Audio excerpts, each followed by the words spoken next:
Hello, this is Pablo with another amazing video for Meditation Amsterdam.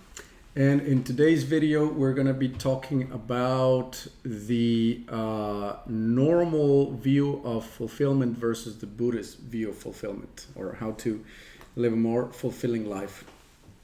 And in order to do that, I've created a little diagram that we're going to be using to paint the picture of how these two different views of how to be fulfilled are working for us.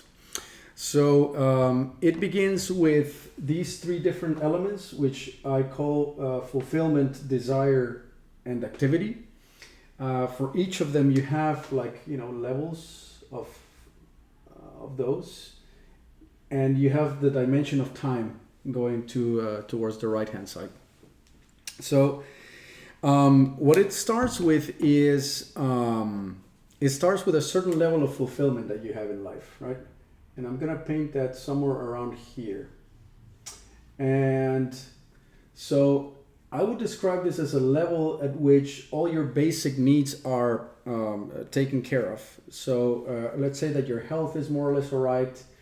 You're doing more or less okay in terms of making a living and stuff like that, and socially, right? So these basic sort of Maslows Pyramid needs are, doing more or less okay. But there's still this sort of search for meaning and fulfillment that is left. There's a gap. So there's this gap right here is just not quite covered. And in the traditional view of things, the way that it's been pitched to us, what we tend to do is we tend to say, well, the reason my fulfillment is here and not all the way up here is because there is out there in the world and out there in the future a certain object or circumstance which is lacking at the moment. And if only I had that, my level of fulfillment would be all the way up here, right?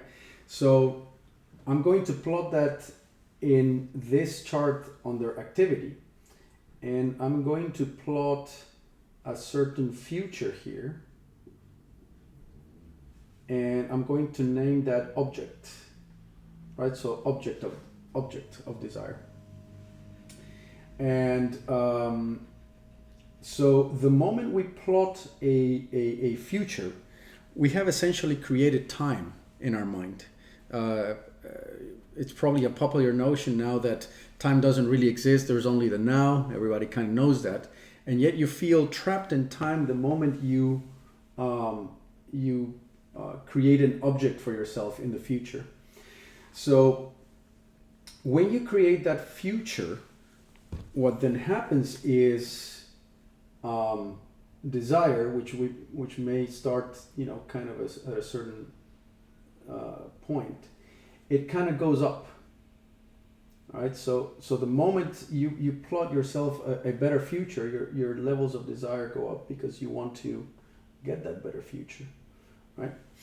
And so what you'll do when desire pops up is your level of mental and physical activity will also pop up because you want to get this object of desire. So you ramp up your activity and time starts going by, and with a little bit of effort and a bit of luck, you manage to obtain that object of desire in that in the future.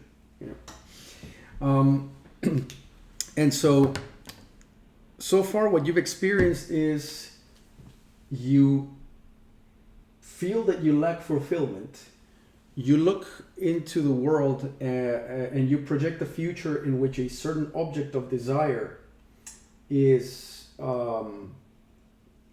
imagined as the thing that will fill the fulfillment gap. You feel desire for it, so your desire shoots up. You establish or you engage in activity, mental and physical, and you obtain that object of desire. And when you do, there is a spike in your level of fulfillment, or let's call this happiness for a second. right? And when you feel that, then you also experience a dip in your level of desire, right? So you feel like your desire has been satisfied, and so this is put to rest. Now, unfortunately, because the mechanism in the traditional sense is flawed, even though this object of desire, which was your big focus all along, has a kind of short-lived spike of fulfillment, and after that you tend to return to this level of homeostasis here. And you gravitate around this one because even though you obtain something external, nothing fundamental has shifted. And so even your own ability to enjoy it is the same. And you've also developed, for example, fear of losing it, right? And all those kind of things. So the obtaining your object of desire gives you a blip in your state of mind, in your emotions, and then you revert back to homeostasis. And what tends to happen is that, even though your desire is kind of dormant, then when you return to this, your desire sort of shoots back up to its normal level again, right? So you're going out there wanting things yet again. And you keep plotting these futures in which objects of desire are promising to deliver the fulfillment that you feel that you're lacking at the moment. So this is the traditional way in which we operate. We project better futures which promise to bring levels of fulfillment that are lacking in the present. And those futures are away from us in space and time, and that's what creates space and time effectively, right? So they are highly tied to this sort of model of desire for objects in the future which are outside of us and away from us in time. Buddhists found out that the main flaw behind this was to make a connection between these two, right? So the connection that we're making is to say object of desire produces happiness, and at least when you are desiring it, what it promises to do is it promises to keep you up here. But in reality, as you notice what actually happens, it never really keeps you up there, right? So they noticed this and they started to dive deeper into how does it actually work, right? So this is the traditional dynamic of chasing things to feel fulfilled, and it doesn't quite work. So they came up with an alternative model that is based on a more correct understanding of what makes us feel fulfilled. And I'm going to clean this up a little bit and eliminate this incorrect assumption here. Okay. And we're gonna start once again. So the question is, how do you get fulfillment and remain fulfilled, right? On a very high level. And what they noticed is that there's a misunderstanding on what happens when we obtain something we want. See, normally you think, I get what I want and that's what makes me feel happy. And therefore desire drops. But what is actually happening is that the obtaining of something you want gave you temporary permission for desire to cease. So you suddenly dropped desire, right? And this dropping of desire got you in touch with what is the most important element of this whole chart, which is this baseline here, which I am going to make very bold. because this is where the magic is actually happening. The baseline of desirelessness. So effectively what happens is we think that the relationship is between object and happiness, but the Buddhists say actually what's happening is object gives you temporary permission to drop your desire, and this baseline of desirelessness is a temporary getting in touch with the here and now, which also happens to be the self, yourself, right? So desire dropped temporarily, you felt yourself, and that is what gave you this nice little spike in happiness. Unfortunately, because the mind has not trained for the mechanism to be well ingrained, what then happens is desire goes back to its normal levels, and that is what brings happiness back down, interpreted as oh, this is not really the right partner for me, or I like my colleagues in this job, but the content of the job is not inspiring enough because it's not about saving the world or sustainability, or whatever excuse you make for the reduction in your happiness. What is actually happening is desire sprung back up. It got you out of touch with the self, which is what you're really after. And that's what makes happiness go back down.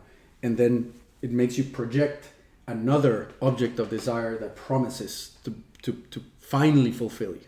Okay, so the big trick according to Buddhism is then not so much to focus on the objects of desire, but to exercise a systematic cessation of the desiring mode to allow yourself to feel yourself. So I'll plot what this would look like. So incorrect is to plot object of desire in the future, right? But what the Buddhists say is, how about you try this instead? How about you try to do meditation, which effectively is an exercise of taking the tendency of the mind to desire things in the future, to think about stuff and use your senses to go around self-seeking, and to bring that back down through mental practice. So you exercise being here, and then the mind springs back out into the senses and thinking and desiring and fearing and things, and you bring it back down here again.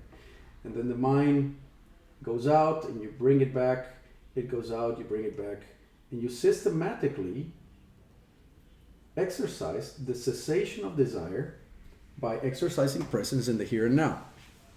What that eventually does is it makes the mechanism of desire slowly dwindle. It dwindles because you are practicing being here instead of here, right? So you are practicing desirelessness as a mode of mind, and so that in itself trains the mind to stop hankering. And then the insight dawns on the mind that the more time you spend in this baseline of desirelessness, the more you start to experience higher levels of fulfillment that are independent from circumstance, from objects of desire being acquired or lost. And then something funny happens to your levels of activity, which is you would say, well, then you become a hermit or a renunciate and you do nothing. But I would argue you could also continue to hustle and have high levels of activity. But this gap here is what I would call freedom. Okay? You're free. You're free because now your activity is not self-seeking. See, unknown to you, you've always only been looking for yourself. But because the thinking mind doesn't know that, it feels lack of fulfillment, and instead of eliminating desire, what it does is it goes to the outside world to try to obtain, to try to find itself, because it doesn't know. But now that you know this, you realize that being in the now is equal to being in the self, in other words, finding yourself, and that cessation of desire creates fulfillment, and it makes activity and objectives sort of more optional, actually, right? It also does something else, which is that as you become better at being present and feeling fulfilled, the quality of your activity is likely to deliver better in terms of your objectives, right? So you suddenly become more and more effective because the quality of your activity is more creative, you're better to connect at connecting with people, and you are engaging in activity because you want to create and because you want to share, as opposed to trying to get something from the world. So the quality changes. The extreme level of this, in which all desire has been dropped and you are then stabilized at a place in which you are 100% always fully content with the here and now as it is. When that happens, then life feels like a synchronicity is happening all the time. In other words, when you are fully content with the here and now, that translates into the feeling that everything that happens is exactly the way you want it. Yeah? So that whatever happens is what you want. And needless to say, that is also translating into a very high level of fulfillment. Okay? So the main gist of this whole video is to illustrate that our thinking mind and our society paints a false relationship in which external objects and achievements are supposed to be the cause of happiness. We're going to paint that incorrect relationship in red. So this is incorrect, right? Whereas in reality, the real relationship is happening between desirelessness and fulfillment. Okay? That's what's actually happening. And we get a taste for that when we obtain what we want, because when we obtain what we want, it temporarily gives us permission to be in touch with the self, in touch with the here and now. And that's what creates happiness, not the object. That is essentially what it comes down to. It's this invitation to decouple fulfillment from activity and the achievement of objectives. I was very careful in choosing fulfillment as a word, because I would say that success, comfort, even happiness could be much more dependent on being active and getting your needs met, right? So this entire dynamic is by no means an invitation to be passive or to not strive to get your social and economic and health needs met through taking the right action. Is more to say that when it comes to the deep fulfillment that we're looking for, that fulfillment is not going to come from achievement, because achievement is external. It only comes from the one thing that can fulfill you, which is the finding of the self. And that self can only be found in the here and now, which requires or is contingent on the cessation of desire rather than the hankering and achieving of things. So there you have it. This is the Buddhist model. So traditional model, you get something, it supposedly makes you happy.